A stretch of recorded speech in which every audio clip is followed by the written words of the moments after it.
फल आश्रम सीएम योगी इसके बाद जाएंगे और उससे पहले का ये कार्यक्रम। प्रयागराज में इस वक्त सीएम योगी मौजूद हैं। कुंभ की आस्था और जलवायु परिवर्तन की थीम देखिए आप। विषयक जलवायु सम्मेलन जिसका शुभारंभ का ये पूरा कार्यक्रम, जिसमें सीएम योगी साथ ही तमाम दिग्गज यहां पर शिरकत कर रहे हैं। कार्यक्रम में सीएम योगी की मौजूदगी आप देखिए, तस्वीरें आपकी टीवी स्क्रीन पर हैं। लाइव तस्वीरें प्रयागराज से हम आपको दिखा रहे हैं। कुंभ जहां पर सैकड़ों की संख्या में लोग आस्था की डुबकी लगाने के लिए पहुंच रहे हैं, उसी की आस्था और जलवायु की ये थीम आप देखिए पीछे आपको नजर आएगी। जलवायु सम्मेलन है जिसमें सीएम योगी आदित्यनाथ के साथ तमाम ऐसे दिग्गज पहुंचे हुए हैं इस कार्यक्रम का हिस्सा बनने के लिए। जलवायु परिवर्तन की थीम आप देख पाएंगे, पीछे आपको नजर आएगी किस तरीके से जल और वायु को बचाने के लिए, परिवर्तन के लिए ये जो थीम यहाँ पर अपनाई गई है, एक साफ संदेश जल और वायु को लेकर यहाँ पर दिया गया है। विषयक जलवायु सम्मेलन और साथ ही सेक्टर 21 स्थित प्रदीप मिश्रा की कथा में उसके बाद वो शामिल होने वाले हैं। सेक्टर 18 में ये कथा होगी, लेकिन उससे पहले आस्था और जलवायु परिवर्तन की थीम यहाँ पर आप पीछे देखिए। इस सम्मेलन की थीम, इस कार्यक्रम की थीम कुंभ की आस्था और जलवायु परिवर्तन, और उसी थीम को लेकर ये पूरा कार्यक्रम किस तरीके से जल और वायु जो पॉल्यूटेंट्स हैं उसको किस तरीके से बचाया जा सके, किस तरीके से परिवर्तित किया जा सके, उसी थीम पर ये पूरा कार्यक्रम आज किया जा रहा है। सीएम योगी की मौजूदगी ये देखिए इन तस्वीरों में आप देख सकते हैं। सीएम योगी ने इस कार्यक्रम में शिरकत की है। कुंभ की आस्था और जलवायु परिवर्तन ये दोनों ही बेहद बड़े मुद्दे। हमने देखा कि इसमें कैसे कुंभ में जितनी भी व्यवस्थाएं हैं वो खुद सीएम योगी दुरुस्त करते नजर आए थे। दिन रात कुंभ की व्यवस्थाओं को देखते परखते सीएम योगी मौजूद थे और ऐसे ही इस कार्यक्रम में सीएम योगी शिरकत करने पहुंचे हैं। आस्था थीम इस कुंभ की और जलवायु परिवर्तन थीम यहाँ पे आपको देखने को मिलेगी। ये देखिए सीएम योगी की तस्वीरें, प्रेस नोट्स को पढ़ते यहाँ सीएम योगी नजर आ रहे हैं। प्रयागराज से ये सीधी तस्वीरें हम आपको दिखा रहे हैं। तमाम ऐसे दिग्गज भी उनके साथ मौजूद हैं। बहुत ही आदर के साथ माननीय मुख्यमंत्री जी से अनुरोध करूंगी कि आज के इस अद्भुत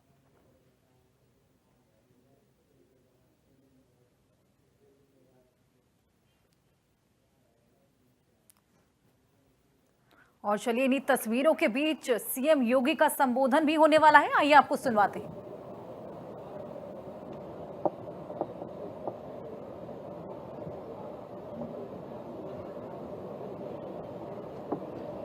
महाकुंभ प्रयागराज में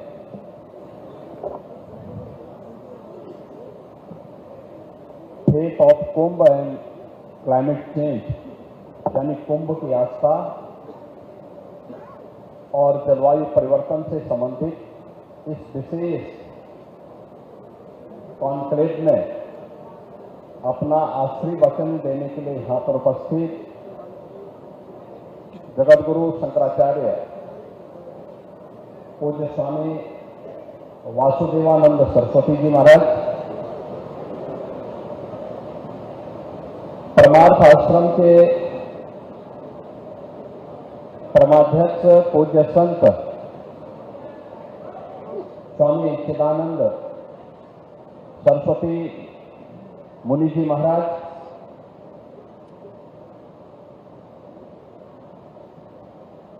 जगतगुरु कृपालु योग ट्रस्ट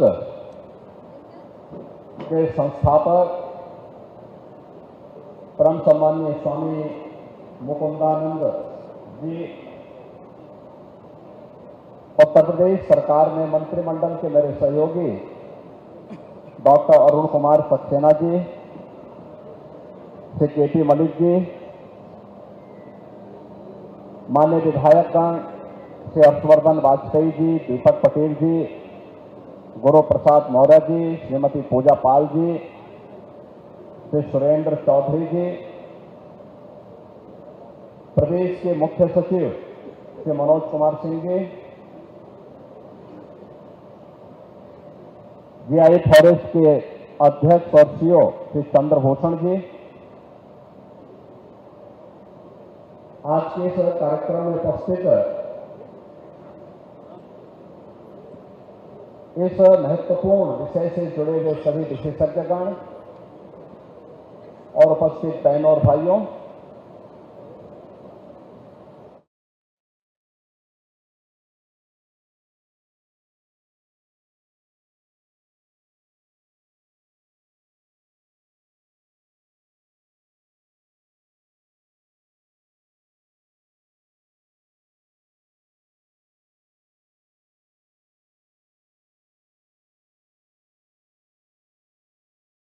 पूरे कार्यक्रम की सराहना करते हुए आप सबकी उपस्थिति के लिए मैं आप सभी का हृदय से स्वागत करता हूं, अभिनंदन करता हूं।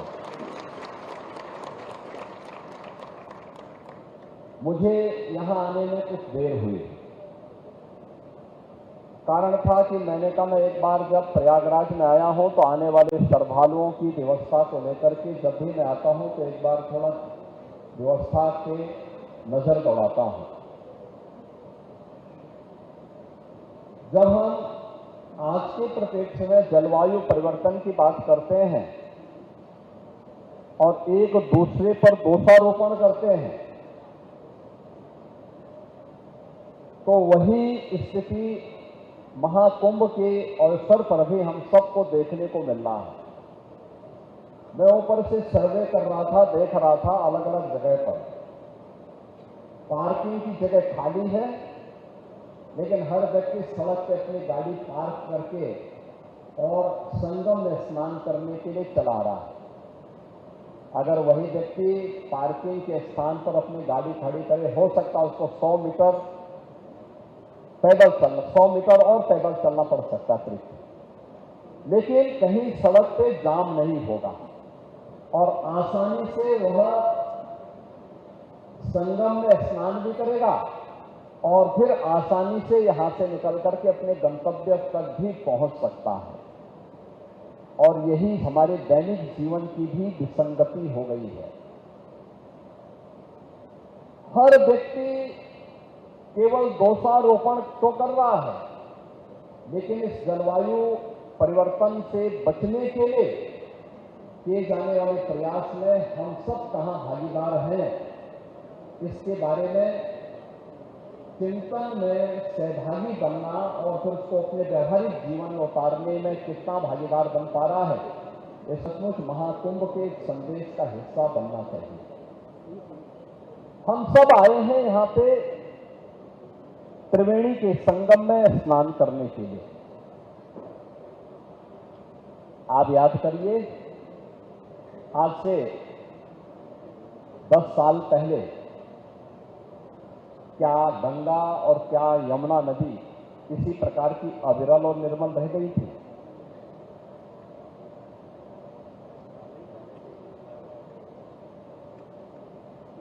हमारा अथर्ववेद कहता है माता भूमि पुत्रोह पृथिव्या।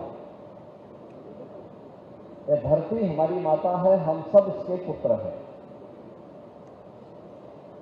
हम जब अपने वैदिक सूत्रों में ढूंढते हैं तो हमें शांति पाठ में इस चराचर जगत के कल्याण की हम बात करते हैं, लेकिन दैनिक जीवन में हम स्वयं के मार्ग में, कल्याण के मार्ग में स्वयं बैरियर बनकर के खड़े हो जाते हैं। एक प्रश्न हमारे सामने है। आज सायंकाल तक 13 जनवरी से लेकर के 16 फरवरी के बीच इन 33 दिनों में 52 करोड़ श्रद्धालु मां गंगा, यमुना और मां सरस्वती की इस पावन त्रिवेणी में आस्था की डुबकी लगा चुके होंगे। 52 करोड़ लोग तब यहां डुबकी लगा पा रहे हैं जब मां गंगा और यमुना में और मां सरस्वती की कृपा से अविरल जल है। और जो भी डुबकी लगा रहा है वो एक आध्यात्मिक ऊर्जा का अनुभव करके अपने अनुभव को जब अपने गांव में और अपने आसपास के क्षेत्र में साझा कर रहा है तो वहां से फिर बड़े पैमाने पर श्रद्धालु आकर के इस पूरे आयोजन को इस रूप में सफलता की नई ऊंचाई तक पहुंचा रहे हैं कि दुनिया का ये सबसे बड़ा आयोजन बन गया, सबसे बड़ा आयोजन बन गया। आयोजन बड़ा है, स्वाभाविक रूप से हर व्यक्ति के मन में जिज्ञासा भी है। कल दुर्भाग्य से नई दिल्ली रेलवे स्टेशन पर एक दुर्भाग्यपूर्ण घटना घटित हुई। मैं इस अवसर पर उन सभी पुण्य आत्माओं को विनम्र श्रद्धांजलि भी अर्पित करता हूं, लेकिन बहनों और भाइयों, हम सबको सोचना होगा कि कार्बन उत्सर्जन का और पर्यावरण के प्रदूषण का कारण ही जलवायु परिवर्तन है, और जलवायु परिवर्तन का ही कारण हमारी अविरल इस धरती माता की धमनियों के रूप में जिन नदियों को कार्य करना चाहिए था, वे सूखती जा रही हैं। अनुमान करिए, अगर शरीर की रक्त धमनियां सूख गई तो शरीर की स्थिति क्या होगी, और ऐसे ही धरती माता की स्थिति भी है। अगर धरती माता की धमनियां सूख गई या प्रदूषित हो गई, जिन धमनियों से रक्त का प्रवाह होना चाहिए, अगर वहां पे रक्त का प्रवाह होने की बजाय वहां पे पॉल्यूशन आ जाएगा, गंदगी आ जाएगी, तो शरीर की जो स्थिति होनी है वही स्थिति धरती माता की भी हो रही है, जो हम अपने स्वार्थ के लिए नदियों को के जीवन के साथ खिलवाड़ कर रहे हैं, धरती माता के साथ खिलवाड़ कर रहे हैं। और इन्हीं बातों को ध्यान में रख करके सिंगल यूज प्लास्टिक को पूरी तरह बैन किया गया। देश के अंदर प्रधानमंत्री मोदी जी ने घरों में ईंधन के रूप में जंगलों को काटने, कोयले का उपयोग करके जो कार्बन उत्सर्जन हो रहा था, उसकी जगह ग्रीन ईंधन के रूप में एलपीजी के 10 करोड़ से अधिक कनेक्शन फ्री में उपलब्ध करवाए, जिससे लोग इसका उपयोग कर सकें। उत्तर प्रदेश में पिछले 8 वर्ष के अंदर हमारी सरकार ने 210 करोड़, नोट करना, 210 करोड़ वृक्षारोपण किया। और 210 करोड़ में जो वृक्षारोपण किए, इनमें जो हमने वन विभाग के द्वारा करवाए, इसमें 70 से लेकर 80% पौधे सुरक्षित हैं, और जो हमने विभिन्न संस्थाओं के माध्यम से कराए, उसमें भी 60 से 70% पौधे सुरक्षित हैं। फॉरेस्ट कवर को बढ़ाया गया। डीजल से चलने वाली बसेज के स्थान पर इलेक्ट्रिक बस को प्राथमिकता दी, उसको प्रमोट किया, उसके लिए पॉलिसी बनाई, उसके लिए अनेक कार्यक्रम बढ़ाए। मर चुकी नदियों को फिर से पुनर्जीवित करने का काम किया। आज जो संगम में इतना पावन स्नान एक साथ एक दिन में, अन्य कुंभ के अवसर पर मौनी अमावस्या के दिन जितनी भीड़ होती थी, उतनी भीड़ इस बार हर दिन हो रही है, हर दिन हो रही है। और कारण था, नदी को चैनलाइज किया गया, संगम का दायरा बढ़ाया गया, बड़ी संख्या में लोग यहां आ सके। इसके लिए पहले दिन से तैयारी की गई कि संगम में हर समय 10,000 से लेकर 11,000 क्यूसिक वाटर हमेशा मौजूद रहना चाहिए, गंगा जल हमेशा मौजूद रहना चाहिए, जिससे किसी भी श्रद्धालु को कोई समस्या न होने पाए, उसकी आस्था के साथ खिलवाड़ न होने पाए। और तब जाकर के इतना बड़ा आयोजन एक साथ संपन्न हो रहा है। और जो एक बार डुबकी लगा रहा है, अगर थोड़ा पैदल चलने में उनको कष्ट भी हो रहा है, तो पूरा कष्ट भूल करके जन्म और जीवन दोनों को धन्य धन्य समझ करके पुण्य का भागीदार भी बन करके आगे बढ़ रहा है। देश के अंदर इस संदेश को लेके जा रहा है, और इसीलिए हमारा प्रयास होना चाहिए कि हम भी इसमें कैसे भागीदार बन सकते हैं। दैनिक जीवन में प्लास्टिक का उपयोग करना क्या हम रोक पाएंगे? क्या नदियों पर कब्जा करने और अतिक्रमण करने की प्रवृत्ति को हम कंट्रोल कर पाएंगे? वन्य जीवों के प्रति क्या हमारे मन में भी संवेदना जागृत होगी? क्योंकि जैसे हमारा व्यक्तिगत जीवन चक्र है, ऐसे ही इस धरती माता का भी अपना एक जीवन चक्र है। हम दोनों को एक साथ जोड़ करके देखेंगे तब यह सृष्टि रहेगी, एक चराचर जगत रहेगा, और तब जीव सृष्टि भी रहेगी, जंतु सृष्टि भी रहेगी। और जो आज चंद्रभूषण जी ने अपनी 4 स्लाइड के माध्यम से बहुत कुछ कर लिया है, मुझे लगता है वह हम सब के लिए एक नई प्रेरणा होगी, और अनंत काल तक महाकुंभ जैसे आयोजन इसी भव्यता के साथ, इसी दिव्यता के साथ, अविरल और निर्मल मां गंगा और मां यमुना के दर्शन के साथ साथ हम लोगों को इस आयोजन के साथ जुड़ने का अवसर प्राप्त होता रहेगा। सभ्यता और संस्कृति इसी प्रकार से फलती फूलती रहेगी। और अन्यथा क्या स्थिति है? जलवायु परिवर्तन का दुष्परिणाम, लाइटनिंग की घटना, आकाशीय बिजली गिरने की घटना। मुझे याद है 2 वर्ष पहले एक ही दिन में आकाशीय बिजली से मिर्जापुर से लेकर बिहार तक 90 लोगों की मौत हुई थी 1 घंटे के अंदर, आकाशीय बिजली गिरने से। आज टेक्नोलॉजी इंप्रूव हुई है, काफी बढ़ी है। अर्ली वार्निंग सिस्टम बहुत सारी जगह लगाए गए हैं, लेकिन इस संबंध में बहुत कुछ किए जाने की आवश्यकता है। और बहुत कुछ किए जाने के लिए ही जो देश हमारे वेदों का, उपनिषदों का, शास्त्रों का संदेश है, उस संदेश को दैनिक जीवन में भी, अपने व्यवहारिक जीवन में भी अगर हम उतार सकें और हम भी सहभागी बन सकें। एक पेड़ मां के नाम, एक पेड़ आस्था के नाम लगाने के क्रम में हम भी सहभागी बन सकें। हमारे पास व्यक्तिगत लैंड है तो उसमें लगाएंगे, नहीं है सार्वजनिक स्थान पर लगाएंगे, वन विभाग से संपर्क करेंगे, उद्यान विभाग से संपर्क करेंगे, कहीं पौधे लगाने की प्रक्रिया का हिस्सा बने। याद रखना, मनुष्य ही केवल इस सृष्टि का एकमात्र जीव नहीं है, और अकेले मनुष्य से सृष्टि का संचालन भी नहीं चल सकता। जीव जंतु सभी का जीवन चक्र मनुष्य के साथ जुड़ा हुआ है, और मनुष्य का उनके साथ जुड़ा हुआ है।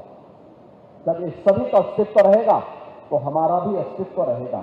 अगर उनके अस्तित्व के ऊपर संकट आएगा तो हमारे अस्तित्व के ऊपर भी संकट आएगा। हम किसी दूसरे प्रलय की प्रतीक्षा न करें, बल्कि अभी से तैयारी करें। और कुंभ का संदेश यही है कि आस्था के साथ साथ हमें जलवायु परिवर्तन के उन कारकों पर विचार करते हुए उसके निवारण का उपाय हम सबको मिलकर के करना होगा। और मेरा ये मानना है कि जीव सृष्टि और जंतु सृष्टि के संरक्षण के साथ ही ये मानव सृष्टि की सुरक्षा और इसका संरक्षण हो पाएगा। आज के इस अवसर पर faith of Kumbh and climate change से संबंधित इस जो कॉन्क्लेव के लिए जो हमारे पूज्य संतजन आए हैं, जगत गुरु शंकराचार्य जी आए हैं, पूज्य चिदानंद मुनि जी आए हैं, यहाँ पर स्वामी मुक्तानंद जी आए हैं, इस विषय से जुड़े हुए हमारे तमाम अन्य रिकी केन जेमी अवार्ड विजेता वे भी यहाँ पर आए हैं, वन विभाग से जुड़े हुए हमारे सभी अधिकारीगण भी इस कार्यक्रम के साथ सहभागी बने हैं।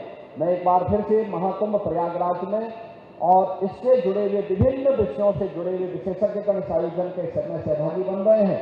आप सबका मैं इस आयोजन में और इस महाकुंभ के आयोजन में हृदय से अभिनंदन करता हूं, स्वागत करता हूं और विश्वास व्यक्त करता हूं कि कुंभ के संदेश को हम गांव-गांव, घर-घर तक पहुंचाने में सहभागी बन पाएंगे। इस विश्वास के साथ इस पूरे आयोजन के प्रति मैं अपनी शुभकामनाएं देता हूं। धन्यवाद। जय हिंद। बहुत बहुत धन्यवाद माननीय, आपके मार्गदर्शन सफल आयोजन के लिए। माननीय मुख्यमंत्री महोदय की व्यस्तता है, उन्हें जाना पड़ रहा है। आगे के कार्यक्रम की अध्यक्षता हमारे माननीय पर्यावरण, वन एवं जलवायु परिवर्तन विभाग के मंत्री माननीय डॉक्टर अरुण कुमार सक्सेना जी करेंगे। माननीय मुख्यमंत्री महोदय, हृदय से आपका आभार इतने सफल आयोजन और अलौकिक दिव्य अनुभूति प्रदान करने के लिए। मैं चाहूँगी तालियों के प्रणाम से अपन विदा दें। कार्यक्रम यथावत चलता रहेगा। अध्यक्षता आप करेंगे माननीय पर्यावरण, वन एवं जलवायु परिवर्तन मंत्री माननीय डॉक्टर अरुण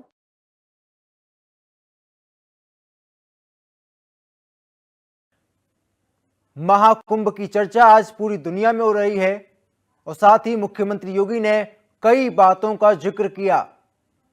मुख्यमंत्री योगी ने मंच से संबोधित करते हुए कहा कि मां गंगा और मां यमुना को साफ रखना बेहद ही जरूरी है। तो मुख्यमंत्री योगी आज प्रयागराज के दौरे पर पहुंचे हैं। सीएम योगी का ये दौरा काफी खास हो जाता है और आपको जानकारी दे दें, मुख्यमंत्री योगी लगातार महाकुंभ को लेकर एक्टिव हैं। इससे पहले भी मुख्यमंत्री योगी ने कई बार प्रयागराज का दौरा किया है, तस्वीरों को जाना है, समझा है, साधु संतों से लगातार बातचीत की है और इसी कड़ी में मुख्यमंत्री योगी आज प्रयागराज पहुंचे और सीएम योगी ने कई बातों का जिक्र किया। सीएम योगी ने कहा कि पिछली सरकारों में मां गंगा, मां यमुना और मां सरस्वती में काफी गंदगी थी, लेकिन हमारी सरकार ने तीनों ही नदियों को साफ करने का काम किया है और आज 52 करोड़ से भी ज्यादा लोग आस्था की डुबकी लगा चुके हैं।